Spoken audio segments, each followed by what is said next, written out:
Now to our News 8 special report, a crime so gruesome it shook Connecticut to its core and made national headlines. A cannibal who murdered and ate his victim. Tonight, the victim's family is speaking out in an emotional plea, demanding justice as the man who took their loved one's life will soon walk free.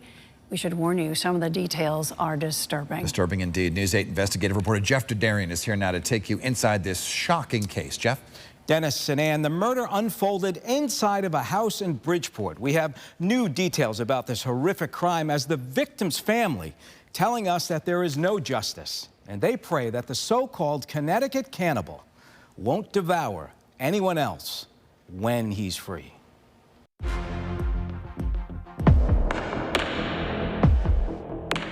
Tyree Smith wants you to see him differently now, to forget the past, to look beyond the gruesome details, the unspeakable horror. But Talitha Frazier says she can't forget, not ever. But I wish he would have never left that night. I wish he would have stayed in my house, because his life would have been different. Because for her, this isn't just a story, this is personal.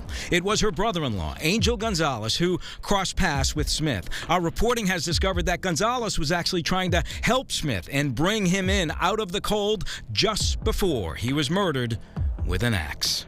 Blood everywhere on the walls, pieces of brain, and like that's just something you can't get rid of. They call him the Connecticut Cannibal now. Police say after Smith attacked Gonzalez, he did the unthinkable, consuming parts of his brain and eye. He was found not guilty by reason of insanity, a sentence of 60 years. Justice, some thought. Now, after 10 years in a psychiatric hospital, Smith being prepared for freedom. Ann Schwartz knows men like Smith. The former Milwaukee newspaper reporter actually broke the story of a name you might recognize. Jeffrey Dahmer, convicted of killing 17 people and consuming their body parts. She's written a book called Monster. Are they ever really cured?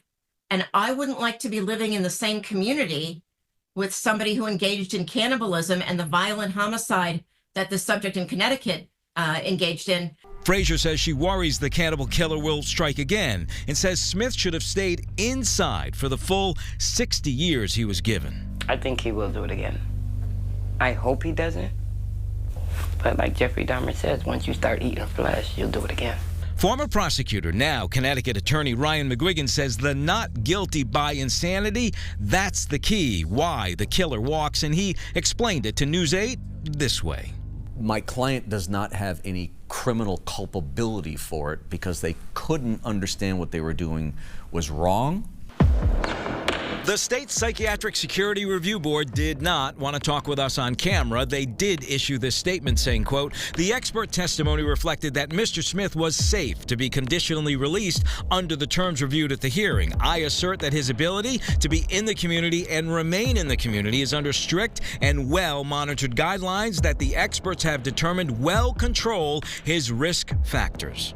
He's only served less than 10 years, in the rehabilitation center, and he's back out in the community. And that is just uncalled for. We've dropped the ball big time. I miss you to the utmost. Talitha says releasing balloons into the air for her brother-in-law's upcoming birthday, where he took his last breath, brings some solace, but her heart will forever be broken. Now, as far as Smith is concerned, when he goes free, News 8 has learned that he cannot be in Bridgeport and he has to wear an ankle bracelet. Now, we take a deeper look into the legal process surrounding the release of Smith. What happens if he gets into trouble again? Plus, what will his record now show? That may surprise you. Go to WTNH.com for our digital extra interview. A lot of information there. We're live in the studio tonight. Jeff Derderian, News 8.